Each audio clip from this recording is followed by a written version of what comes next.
I don't know what happened. Restream just went kaput. I got the message of death. Restream can't connect. I don't know what happened. Maybe we should have used another kind of live stream action. But we're back online. So yeah. Anyways, as I was saying, I'm just gonna run by like a post, um, like methodology that has worked for me. Basically, you start with the hook, and like I said, make it cell phone friendly. What does that mean? It means first line, five words. First sentence, space. Second line, another words. That's all you get. That's all you get on cell phone to convince, right? So you have to think of a captivating hook, right? And then you go into the body. Not too long. I mean, of course, there are there are long format posts, of course, but what I find between 12 and 15 sentences is the sweet spot. I mean, I'm or even less if you can do it in less. I know it's kind of hard to do in less, but and then a soft call to action. Now, depending on what your goal is with that particular post, right? You can really get into this by saying how you help your clients. That's like a soft call to action. Then have like a question, an opinion question, an open-ended question, right at the end, like okay, so let's take one of your posts, Grant, for instance, right? Okay, so what would be a key pain point a, a person wanting international like influence over international companies wanting to seek more opportunities down that line? What would be a major pain point for them in your niche? Not understanding how LinkedIn works. Okay, okay, good. Okay, Mhm. so perfect. So can you express that, Grant? Or I mean, just brainstorming. Can you express that in 5 words, right? Or Mhm, if mhm. it's like short words, it can be like 6 or 7. Like design a hook, a good hook. Mhm, Maybe mhm. not not understanding how to leverage LinkedIn, or not confused when on LinkedIn. And then, Absolutely. Yeah. right, confused when on LinkedIn can be the first line, right? And Mhm, then mhm. the second line, you want to give them hope, right? You want to give them, Absolutely. don't worry, I'm here. Or confused when using LinkedIn. Here are some killer tips. Well, it doesn't have to be that way, Exactly. right? Exactly. Like you want to give them like real um, hope. Or Mhm. confused when on LinkedIn. It doesn't have to be that way. Totally. That's a good Totally. hook, right? That's a good hook, Mhm, right? And then that mhm, will stimulate especially, I mean, your network is loyal because you built the community, and they'll probably, mhm, um, those in your network that are kind of like on the borderline of working with you, they'll read it for sure. But mhm, those mhm, second and third connections will read it because you hit a nerve point, right, with that. And then mhm. what you can do is you can do a listicle, or a list, right? Sure, What sure. you are doing wrong, maybe 5 or 7 points with the X. You're doing this wrong, this wrong, this wrong, Yeah, this and wrong. then check what to do instead. Exactly. No, and then you check what you helped your clients with. What I help my clients with is this. Well, yeah, Mhm, exactly, mhm, like that format. But before you do it, what I help my clients with is check mark, and it's the opposite of that list, right? mhm, mhm. And then and then you can either end that with a soft CTA, like message a short line if you're interested to know more, or you can just end with an engagement question, because really those words, how I help my clients, is a soft CTA, right? Mhm, I mhm. mean, you're Yeah, really showing your expertise on that, right? So yeah, yeah. that's how you would really, really captivate the audience with cr- a post creation like that, right? Mhm, And mhm, then the DM strategy, right? What to do in the DM strategy. Okay, first of all, well, get to know the person, right? Let's say with a soft connection message, right? And then what you want to do is you want to really focus on building a relationship, especially like if you've mhm, known a mhm, person for a long time and they interact with your content and stuff, and their degree connection, well, you know them, right? So you can take mhm, liberties, but a person that you want to connect with, like that you haven't heard of before, but their profile is awesome and you want to connect because they might be a prospect or even mhm. support you in your journey. You can just send them a low friction connection message. um, just say, I really, if they have content, sometimes they don't have content, but for me, I usually connect with people who are active on LinkedIn Of somewhat, course, right? yeah, yeah. Right, like I mean, some people like to connect with people who are inactive on LinkedIn because they have other avenues of contacting them. But for Mhm. me, I'm just gonna give you like my example of doing this, right? Sure. Like for instance, um, I'm constant varying my connection with different people based on their profile. It's called hyper personalization. You find pinpoint an interesting thing on their profile that you identify with, or Mhm. you just comment on their post, right? It's like, I really enjoyed your post about da da da da. Would love to know more about what you do. Let's connect. If that's what you would normally do, right? No pressure, no nothing, you Mhm, know. mhm. I mean, if they don't normally do that, they won't connect. But if they do normally do that, they'll connect, right? Just to, I mean, and I notice that my it's like, well, people actually, I get like 15 incoming per week, but then using this strategy, I'm getting an extra 15, so that's 30 people a week that I'm connecting with. And Mhm, mhm. and it's like connection rate almost like 95%. Mhm, So mhm. once you know how to connect with them, once you know how to do it, then DMs become a lot more easier, right? Sure, sure. And not like centering on a pressure, right? Just have a conversation with them at first. So how are things in your city? Oh, wonderful. Da, da, da, da, right? Of course, you don't want a small talk all the time, but just get to know them, and by all means, wait for a response. If they don't respond back, you don't respond back. I mean, if they Mhm, respond back, well, then take some time. If you're busy at that moment, it's okay. Take take a day or two, right? If you're busy at that moment, because mhm. sometimes our LinkedIn mailboxes are get like full, right? And take a damn it.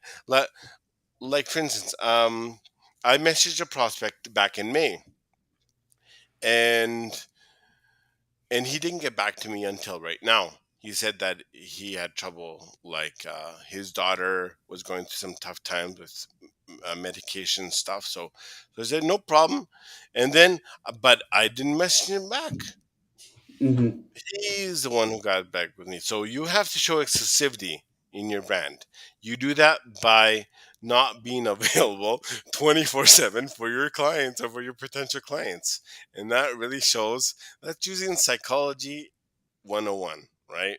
I mean, just look at all these exclusive brands of bags and stuff like Hermes, like $50,000, and Gucci and whatever, right? They're not there like pressuring people. People come to them and buy, you know? So, I mean, just think of all these like building an exclusive brand from the beginning, and then everything will follow suit. Um, don't don't be available 24/7 for your clients or for your. Take some time. If you're busy, if you have a moment, do it. But if you're busy, don't message them back right away. It's okay not to message them back right away. Of course, depending on the circumstances, maybe you're talking back and forth, right? Obviously, and there, yeah, of course, right? But take a moment, right? Relax. Don't get excited, right?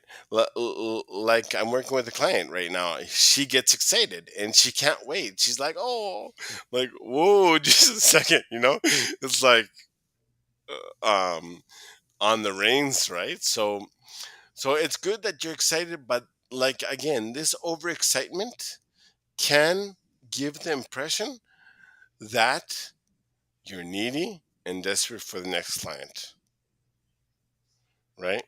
So Totally. yeah, so it's all about that, and what not to do and what to do on a sales call. First of all, let's say if you get to know them in the DMs, right? Spend some time with them, get to know them again. I mean, you're on a sales call. I mean, a sales call is not straight to okay. We're here to do this. Questions, answer, question, answer. Do you want to buy my services? No. Get to know them. Spend 5 to 7 minutes just talking about like what they like to do on vacation, what they like to do on, you know, like not overly personal stuff, but just shoot the breeze with them, and a- and that's personal stuff you can use later on when trying to commit them to your services. Be fully present and actively listen, right? First of all, connect. Find out why they were attracted to you in the first place. Oh, because then this kind of sorts out their feelings of why they reached out to you in the first place, right?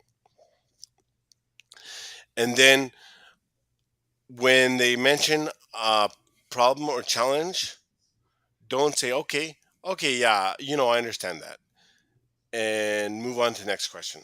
No, dig deeper. Say, oh, wonderful. Thank you for sharing that. So why do you really feel this way in this situation? All because of this, all because of that. It only takes about one or two questions to dig deep, and then that's it. And then once you're done with that, the costs of inaction questions, right? Costs of inaction questions are supremely important. It's like, so, like just an example of this, you can say, so you shared these challenges. What kind of an impact would that have on your life or on your professional life if these problems don't get solved in like 3 to 4 months down the line? So that's short term goals. And then if you want, you can do long term goals. Just instead of 3 or 4 months, you could go 5 or 6 years, right? So, so really digging deep and really considering the impacts that's going to happen if they don't get the help that they need. You know, it's really, really impactful, and you could see it on their faces, right? I mean, the moment you get into these questions, you could see it on their faces, like the impact you have, like really thinking and really taking to heart what you say, right? And it Hmm. establishes Hmm. you more as a expert, right? Yes. And then when talking about, um, like for instance, when talking about their goals, of course, it's not going to be about money, right? Obviously. Um, and I've had some prospect. Well, it's not only about the money. Consider a range of money of what they would like to make. in their business or as a professional, right? Or just say, so, I mean, if you don't really mind me asking this, I know that sometimes it's a touchy situation. What kind of range were you looking to make in the next, let's say, 3 or 5 months down the line? Like, do you have a salary range? Because typically, people who work with me make like 30 to 40% more. I'm just trying to understand that. And then the majority give a range. Okay, so why do you think you haven't been able to accomplish that now? Mhm. What would Mhm. that mean? What would that extra income mean for you and your family, right? Mhm. This oh, oh yeah, you said that you like to go on vacation. Would you be able to create more memories going on vacation more? Of course. Mhm. Maybe instead of once a year you go twice a year. Would that impact your family life? Of course, right? So this really psychologically gets them to think, number one, gets them to think that your services will help them achieve that because Mhm. you're asking the Mhm. questions, Mhm. right? So, yeah, I mean, that's about it for what I had. So what do you think about all of this discussion today, Grant? Yeah, it was great. I really hope the people who either saw it, are watching live, or will see it later get good value out of this. And yeah, and of course, guys, Jordan and I, we decided that we're not going to pitch you anything on this call. We just wanted to give some insight, give some value, but we're Mhm. happy to help you. We're both just a DM away. And Yeah, especially for the people in our networks, we know you guys. We want to see you become successful, sincerely. yeah, for sure. And so yeah, I mean, feel free, no pressure, no no sales pitches to DM either one of us, and Mhm.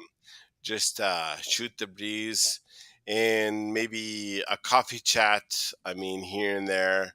I mean, it's okay, I mean, I'm available to that. I mean, no pitchy business. Don't worry, I'm not into that.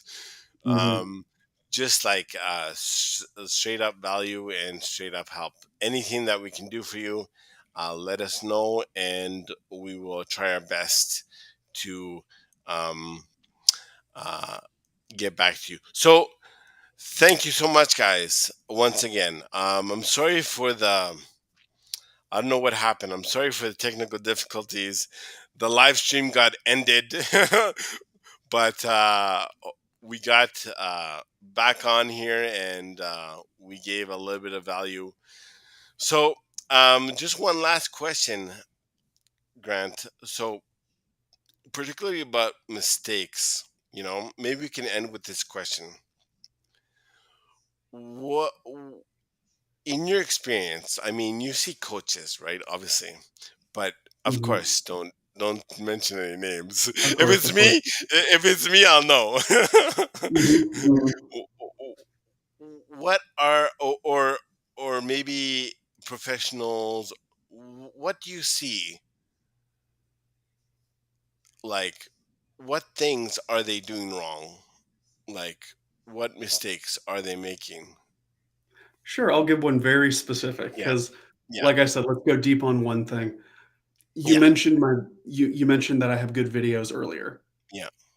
I get a lot of inquiries. Whether they're booking a call with me, whether they sign up, whether they send me a message back because they saw one of my videos. Mhm.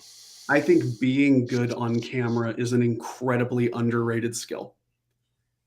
And I see a lot of coaches talking about very impactful things. And I'm assuming that they're passionate about it, but you don't get that from the way that they're speaking. Like when they're filming their videos, it's very obvious. Their eyes are like over here. They're reading something they wrote down earlier. It's robotic, it's emotionless. look at the camera, speak how you would want a mentor helping you to speak. And the passion you have and the insight you have, it should be shown not just with what you say, but also how you say it. Mm. So yeah, Wow. Powerful I, point. I, and Powerful. also nowadays with chat gpt and with all this auto generated content, video is going to be more important than ever, because anyone can copy your words, but they cannot copy the vibe you have, how you present yourself, how you speak on camera, and the quality of your video content. So I mean, this is just kind of me making a prediction, but everything's becoming so accessible. There's going to be more and Yeah, more generic written content. There might not be more video content, but I think video content will become more important and will become more of a differentiator for people. exactly. Like you see these fads. I mentioned fads because they are. I'm not going to mention any creators' names, but I think the majority of people know who they are. Um, they go like, especially with PDF documents, they go overboard, like 30 or 40 pages PDF documents, like a Yeah, carousel, yeah. and people don't realize that a lot of that is AI generated. Like right Mhm, now, you mhm, can make PDF documents AI generated. A lot of that is PD. Like, if you're a creator, how long realistically is gonna take you 40 pages of? It's gonna take you hours, mhm, and unless they have another person managing their content for them, right? mhm, But I mean, it's paramount that we recognize fads for what they are and don't follow every little thing that the sales influencers do, because they already have a following. Like uh, like Darren Gibb said in one of his lives, like they could put a happy face, they could say, oh, um, like gibberish, and oh wow, great, wow, I'm so proud of you, and they have a big following, so anything that they put would get applauded. It's mhm, very easy for us to follow what they do, but you gotta use your own brain. You gotta like recognize the fad for what it is, and not follow it. And that is like a mistake that I see coaches do and solopreneurs do. It's like they're just finding their own way. They're not getting the help they need, but they copy all these sales influencers with like 40 pages of of a carousel and stuff. And then when it doesn't work for them, they're like wondering why. Well, I can tell you why, because it's a fad, and a lot of content is AI generated right now. But your face is your face until they come up with clones, which I don't think they'll do anytime soon. Um, mhm, mhm, yeah, just be truthful to yourself. Like your brand is identity. I know, Grant, you went into this more in your presentation, and I can't thank you enough for joining us today. mhm, I mhm. know I learned a lot too. So without further ado, I think we'll end it here. And thank you so much, Grant. Any last words, Grant, or anything else you want to say? Yeah, to all the solopreneurs watching, don't give up on the dream. Yeah, yeah. Wow, that's powerful. Yeah. If you really, really think that this is the life for you, the solopreneur life, don't give up. Keep pushing forward. Get Mhm. the help you need, whether Give it's up sales, on methods marketing. that don't work, but don't give up on the dream. But number one is your product. I agree with you there. Mhm. Awesome, Grant. Well, thank you for joining us. Thank you for Absolutely. everybody coming. We're so sorry for the technical difficulties. I will post these two parts. It's supposed to be one part, but these two parts of the live stream on my featured section, um, on my profile, so you can readily access the replay for those of you who want to catch a replay. And we will see you later. Thank you so much, guys. Awesome. Bye bye. Take care, everyone.